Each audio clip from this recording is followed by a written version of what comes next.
지난 고백하심으로 새벽 예배 드립니다.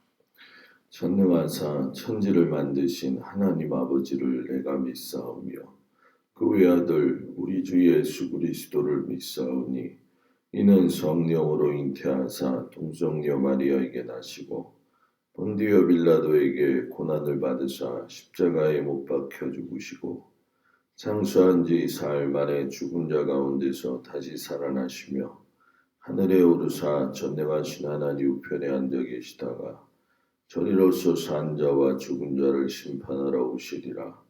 성령을 믿사오며 거룩한 공회와 성도가 서로 교통하는 것과 죄를 사하여 주시는 것과 몸이 다히 사는 것과 영원히 사는 것을 믿사옵나이다.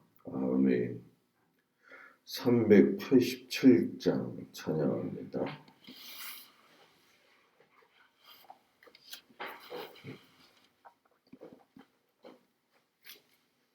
(387장)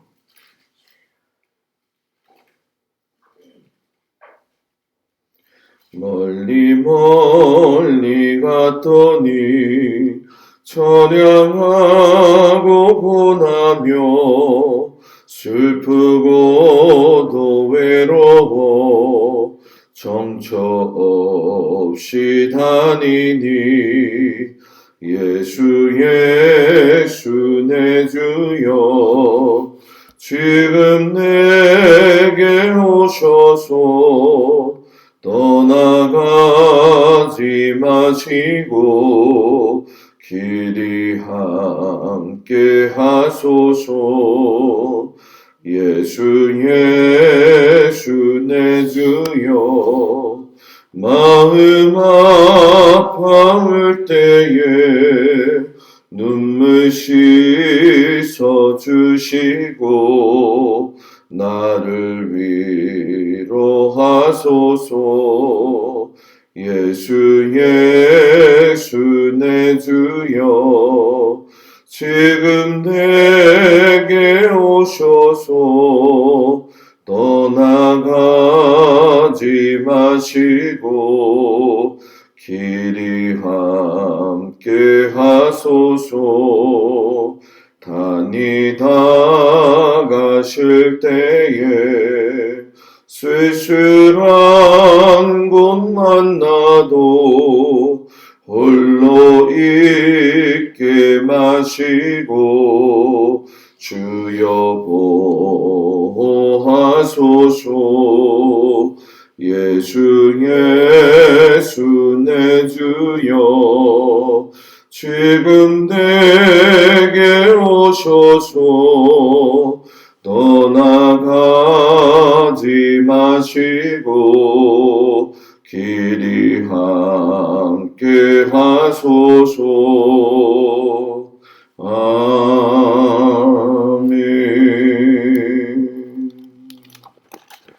하나님 말씀은 욥기 14장 13절에서 22절까지 말씀을 보도록 합니다.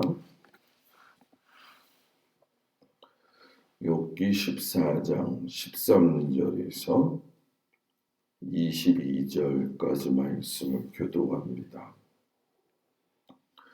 주는 나를 스올에 감추시며 주의 진노를 돌이키실 때까지 나를 숨기시고 나를 위하여 규례를 정하시고 나를 기억하옵소서.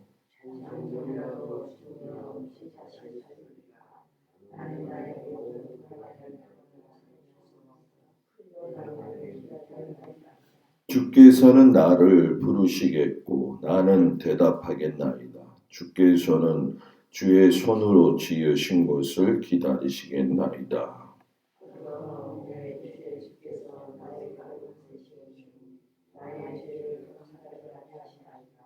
주는 내 허물을 주머니에 봉하시고 내 죄악을 싸매시나이다.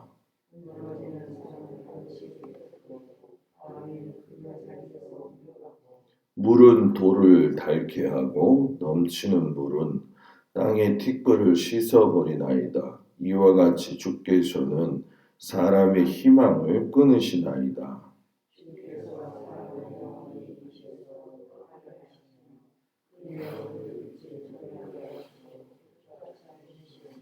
그의 아들들이 존귀하게 되어도 그가 알지 못하며 그들이 비천하게 되어도 그가 깨닫지 못하나이다. 다만 그의 살이 아프고 그의 영혼이 애곡할 뿐이니이다. 아멘. 주님 앞에 온 성도들을 축복합니다. 믿음이 과연 무엇일까? 이런 실존적인 인생의 문제를 이야기하면서 적나라하게 그 믿음에 대한 생각을 다시금 한번 생각하게 하시는 말씀이죠. 여러분, 믿음이 있다는 건 절망적인 상황 속에서도 회복의 가능성을 믿는 것, 보는 것, 그것이 믿음이 아니겠냐라는 거죠. 욥이 오늘 보게 되면 하나님 앞에 자신을 스올에 숨겨달라고 이렇게 요청을 하죠. 여러분, 스올이 땅속의 세계, 우리가 흔히 얘기하는 지옥 이런 뜻이거든요. 얼마나 고통스러우시면 차라리 스올에 숨겨주세요. 구약 성경을 곳곳이 면밀히 살펴보게 되면 사람이 하나님 앞에서 숨을 곳이 없다 이렇게 이야기를 해요. 그런 의미에서 스올 이야기한다면 스올은 사람이 돌아올 수도 없는 곳이고 있다 하여도 그곳에서의 고통은 뭐 더 이루 말할 수 없을 정도의 힘이 든 그런 곳이죠. 그럼에도 불구하고 욥이 하나님, 나는 스올로 보내주세요. 스올을 진노받고 있는, 고난받고 있는 자신이 피할 수 있는 은시처가 될 수 있지 않겠습니까? 라고 고백을 하는 거죠. 여러분, 스올로 내려가는 게 불가능한 거죠. 그런데 그 불가능에서 내가 고난받는 걸 하나님 앞에서 숨기고 싶습니다. 이거는 또 가능성을 이야기하는 거죠. 불가능성 속에서 가능을 원하는 희망의 찬 모습을 가지고 욥이 하나님 앞에 간구하는 모습을 보게 돼요. 그러니까 욥이 생각하는 하나님은 때로는 진노하시면서 때로는 구원하시는 하나님으로서 나에게 다가온다라고 하는 것을 동시에 우리한테 이야기를 하는 거죠. 그러니까 여기서 우리가 좀 살펴볼 수 있는 건 고난이 나에게는 어떤 의미인가 생각해 볼 필요가 있죠. 저도 그렇고 여러분들도 그렇고 이게 육체의 고난이 될지 삶의 고난이 될지 또 생각의 고난이 될지 모르는 일들이 참 많이 있잖아요. 그런 고난에서 내가 어떻게 믿음을 갖느냐, 욥은 그거를 이야기하고 싶은 거죠. 고난은 인간이 현실을 넘어갈 수 있다라고 하는 어떤 매개체가 되어진다는 거예요. 고난이 너무 힘들지만 고난은 또 소망을 품게 하는 것이고 고난은 능력의 하나님을 의지하게 한다는 거죠. 근데 우리가 곰곰이 살펴보면 고난이 없을 때는 여러분 또 하나님을 찾지 않잖아요. 그죠? 그냥 우리는 그래도 인식이 있기 때문에 감사한 마음을 가지고 살지만 일반적인 세상 사람들은 고난이 없고 그냥 먹고 마시고 즐기고 하는 속에서는 고난도 의미가 없고 또 고난이 온다 할지라도 그냥 희망이 없이 인생을 마무리하는 경우가 많이 있잖아요. 그런데 오늘 욥은 자기가 그렇게 고난을 받고 있는 상황 속에서도 하나님, 내가 하나님께 소망을 둡니다. 하나님, 내가 능력의 하나님을 바라봅니다. 진노가 끝이면 하나님은 나를 기억해 주실 것입니다. 이런 하나님에 대한 관계 회복이 있을 것이라고 하는 믿음의 소망을 갖게 되죠. 믿는 자에게 필요한 건 하나님과의 관계가 늘 강건해야 한다는 거죠. 그것이 고난이 온들 또는 평범한 삶이든 또는 마음의 풍랑이 일든 하나님과의 관계 회복은 하나님이 나를 구원하실 것이라고 하는 분명한 믿음 안에서 시작이 되어지는 아주 훌륭한 고백이 되기 때문에 그렇죠. 저도 그렇고 우리 성도들이 다 그렇듯이 하나님은 그 고난 속에서도 희망을 주시면서 그 고난 속에서도 나를 구원하실 분이다. 이 고백이 우리 모두의 고백이 되었으면 좋겠습니다. 그러면서 욥이 하나님의 권능은 한계가 없지 않으십니까? 하면서 산과 바위 이런 이야기를 끊어내죠. 산은 탁월하고 바위는 견고한데 하나님 앞에서 그렇게 탁월하고 견고한 산과 바위라 할지라도 하나님의 능력 앞에는 뭐예요? 무력하다라는 거죠. 아무리 큰 돌도 물이 흘러내려가는 길목에 있으면 여러분 어떻게 돼요? 닳게 되지 않느냐. 욥이 그 얘기를 하는 거죠. 실상 여러분 이 말은 참 맞는 것 같아요. 세월이 물론 필요하겠지만 물이 흘러내려가는 길목의 큰 돌은 어느샌가 조약돌이 되어져 가잖아요. 그리고 그 물은 땅의 티끌을 쓸어서 내려가잖아요. 왜 이 이야기를 욥이 했느냐? 하나님이 사람의 희망을 그렇게 끊어버리시지 않습니까? 이렇게 되묻고 있는 거죠. 여러분, 희망이 끊어진 인생은 어떤 삶일까요?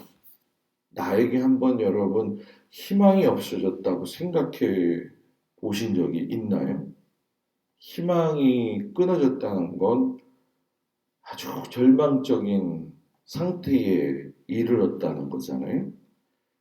그것이 생명을 끊어버립니다. 라고 이야기하면서 욥이 죽음에 대한 이야기를 해요. 하나님은 사람에게 죽음을 통해서 인간이 이 땅에서 사라지게 하시고 또 죽으면 얼굴빛이 달라지잖아요. 그래서 죽음의 세계로 떠나게 하시죠. 그러니까 이 죽음은 지금의 현실, 이 세계로부터 우리를 단절시키시는 거죠. 누구든 자손이 또 누구든 어떤 사람이 이게 끊어지는 듯한 그런 삶의 모습을 살아갈 수 있다는 것이 충분히 우리의 삶이잖아요. 그죠? 안 그래요? 하루도 우리의 삶이 장담할 수 있냐는 거죠. 어젯밤에 너무 숨이 안 쉬어지는 거예요. 그래가지고 제 차 타고 제가 BS 병원을 갔어요. 밤 9시에. 그래서 이거 심장 효소 검사를 좀 해봤으면 좋겠습니다. 그래서 한 2시간 검사를 했어요. 근데 저뿐만이 아니라 이제 몇 사람들이 왔다 갔다 하더라고요. 저는 제 발로 잘 찾아가는 스타일이거든. 검사를 다 했어요. 근데 다 정상인데 하나가 이렇게 쭉 떨어져 있더라고요. 높아진 거지. 그러니까 저한테 그러더라고요.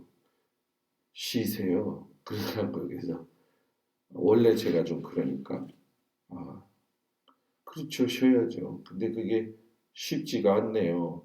그 얘기를 하면서 거기에 앉아서 이거 막 끼고 있는 그 상황들을 보면서 제가 느끼는 게, 야, 우리 앞에 고난이라는 게, 죽음이라는 게 보여지는 것이고 암시되어지는 것이라고 한다면 준비할 시간이라도 있을 텐데 그게 아니구나. 어떤 여자 두 분은요, 강화도에 놀러 왔다가 자동차 사고가 났어요. 남편들은 다 외부 도시에 내려가서 일하고 있는데 이 여자분 두 분은 아파가지고 이제 흔히 이제 교통사고 나면 뇌진탕기도 있잖아요, 그죠?